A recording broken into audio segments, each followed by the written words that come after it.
Hello friends. I don't know why I'm doing that. Hello, welcome to this video. Welcome back if you've been to this channel before, and thank you for clicking here. If this is your first time here, welcome. I am here to do a half-year stationery overview or review, and I've actually tried filming once before, so this is a second try. Let's keep our fingers crossed that this one works.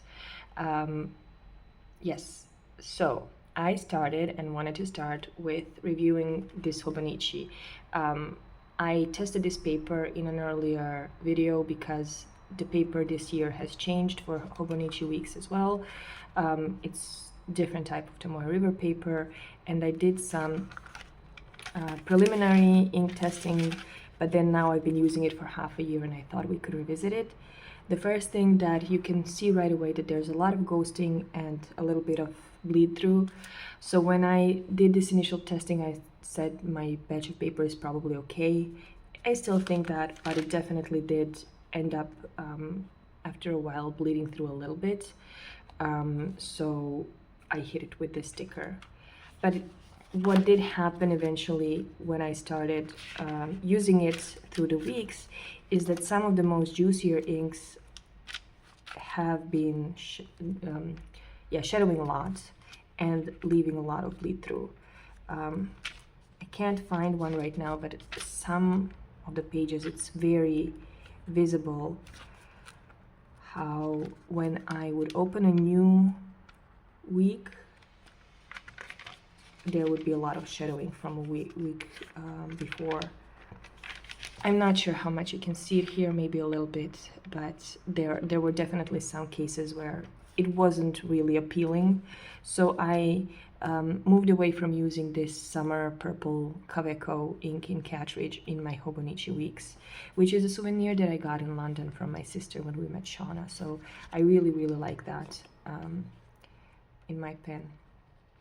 But yes, you can see a little bit of bleed through and some shadowing here. I'm not sure how much you can actually see the bleed through, maybe a few dots, but it's not focusing really well. So, oh yeah, here you can see it quite a lot. Please the shadowing. And so I've actually simplified a lot using the Hobonichi. I don't know to which extent it is the fact that the inks behave the way that they do. I don't think it's that much. I think, or rather the paper shows inks that way. I think it's rather that I'm struggling with staying consistent overall. So I've noticed in a lot of my journaling and planning and tracking that I've been struggling keeping up. So I've kept from my layout the schedule overview, the notes that I sometimes use a lot and sometimes I do not, and the next week section where I plan out what I need to put in the next week when I create a layout for that. So that's what I kept for my weeks. On my monthlies, I am also struggling keeping up with my mood tracker. I keep trying to recreate how I felt, so I have no concept of how accurate the tracking ends up being in the end. And I've also been struggling keeping up with how I exercise. I've also changed how I exercise a lot since moving out of Sweden, so it's just not as intense anymore and not as often, so this is not an accurate representation of that as well. So I have been struggling keeping up with things, and after moving from Sweden, all of my things to Croatia, and then moving from Croatia back here, again, not back here, but moving again to this time to Luxembourg, I've kind of dropped a lot of things just because it wasn't handy to bring them all here, and then realizing that I'm not using them as much, I just never replaced them or brought them back with me. So this is one of the things that is stuck. I'm not sure about whether I would go with Hobonichi again. It is a pricey little book. I love the format. I love the hype about picking up the covers and the reveals every year, but I'm not sure, given how I use it now, whether I wouldn't just opt for a Kimbo next year. We'll see how that goes. And then another thing that you've probably seen a lot if you've been in this channel before is my 5-year journal, and this thing is almost full. I'm almost in my last years. This is my second to last. I started in, I'm realizing I'm a little bit too zoomed in. I started in 2022, so 2026 would be my last year. And you can see I'm struggling keeping up with this one as well. No idea what it says there, so please don't try to read it because it's private. And I forgot about that. But I'm thinking of, again, given the issues I have with opening it regularly and writing in it regularly, and then having to reconstruct my days, and it's just not bringing as much joy as it did. So I think I might leave the last year for some other time. I really like the idea of having all the 5 consecutive years one after another here, but I have a feeling that maybe I can just pick another year when I feel more inclined to finish this 5-year journal. So that's mainly what's going on. There's also my book that you may have seen here before. I've been in this journal. This is a long form journal, and I still use it. It's just that I don't fill it up as often as I used to. I love this notebook. This is such beautiful paper. It's so simple. It allows you some creativity with the cover, and I really, really love it. It's just that, again, I don't spend as much time writing in my books. But yeah, this still brings a lot of joy, so I don't mind that I didn't fill it up yet. And then there's this. This is the last book that I'm using. This is the newest addition to the lineup, and I got it from my sister's friend when she'd returned from her trip to, I think, Uzbekistan. I'm sorry if I'm saying this wrong, but I think that I'm correct.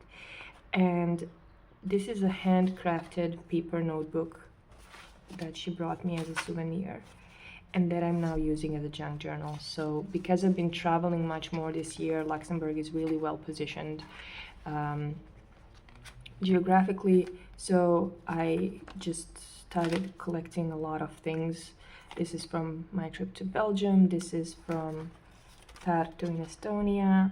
I've been to Greece recently, Paris for the first time, and I have a lot of these little loose ephemera thingy hanging around, and occasionally I will just stick them randomly onto this paper and write a little bit about where I've been. So this is not like my life mates level of journaling and you know, keeping up with junk journals, but just a catch-all place for all the loose little bits of paper that I acquired on when traveling. So that's about it. It's fewer books, I think, than usually, and I don't use them as often.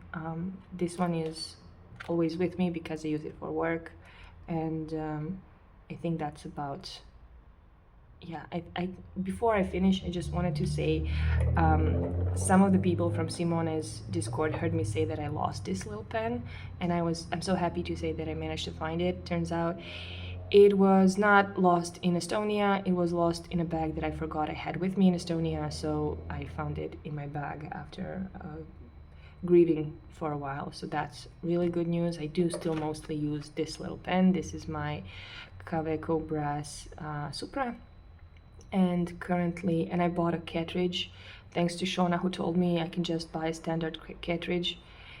It's messy, all of my pens are really dirty, and I am horrible care for my beautiful pens, but at least I didn't lose them yet, so I'm very happy about that. So yeah, that's my stationery half-year review, and I hope you're having a great day. I hope you're managing to keep up with your journaling the way that you want to, and planning and enjoying your stationery whatever way you want to, even when the ebb and flow is on the low, and like me right now, you're just not spending as much time with it. But when you are, I hope you're still enjoying it. And if you're on a roll and just using it all the time, I think that's so amazing and so fun. I love my books and I love my pens. regardless, no matter the stage that I'm in. So I hope you're enjoying, and I hope you're having a great day, and thank you for stopping by. See you next time. Bye.